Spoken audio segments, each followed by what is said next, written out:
Ready start.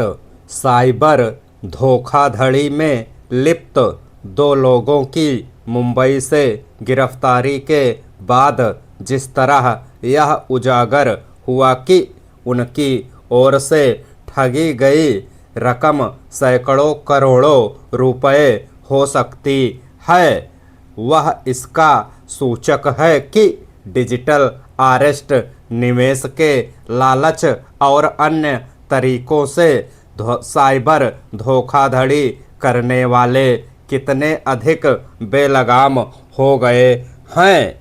ED की ओर से गिरफ्तार किए गए इन लोगों पर मनी लॉन्ड्रिंग के तहत भी मुकदमा चलाया जाएगा, क्योंकि वे धोखाधड़ी से हासिल धनराशि को विदेशी मुद्रा में बदलकर विदेश भेज देते थे।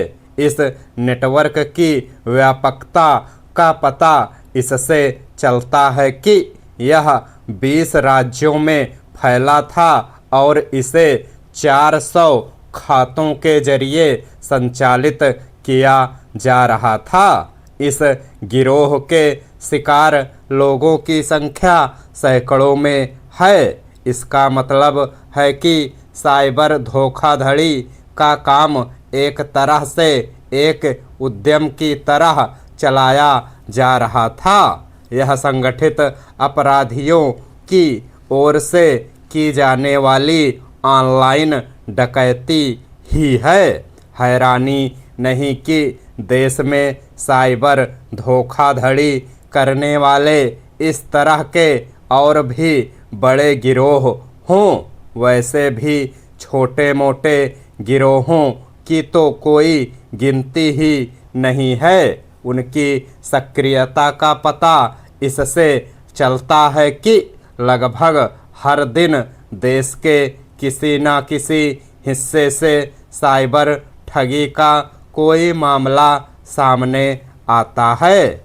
विडंबना यह है कि बहुत कम मामलों में पुलिस ठगों तक पहुंच पाती है। इससे भी बड़ी समस्या है कि कुछ ही मामलों में धोखाधड़ी करके हड़पी गई राशि पीड़ित व्यक्तियों को मिल पाती है। साइबर ठगों तक पुलिस की मुश्किल से पहुंच का एक कारण यह है कि वे दूर दराज से और कई बार तो विदेश में बैठकर ठगी करते हैं।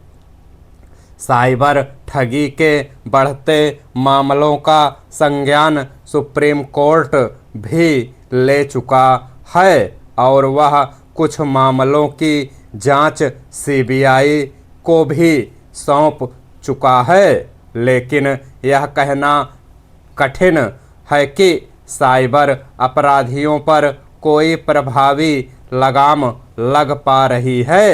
वे नए नए तरीकों से ठगी करने में सफल हैं। इसका प्रमाण यह भी है कि साइबर ठगी के जरिए लोगों से हड़पी गई राशि बढ़ती ही जा रही है।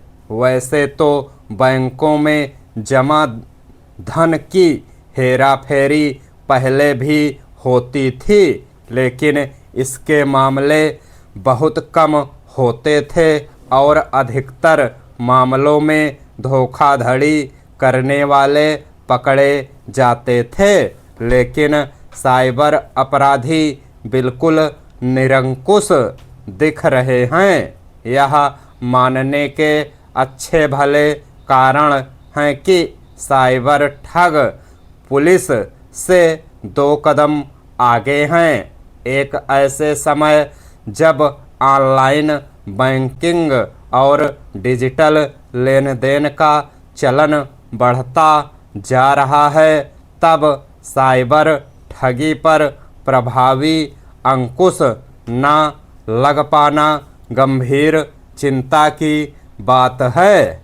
सरकार को इस पर गंभीरता से ध्यान देना होगा कि साइबर अपराधों की छानबीन करने वाली पुलिस और अन्य एजेंसियां तकनीकी कौशल में कहीं अधिक समर्थ बने।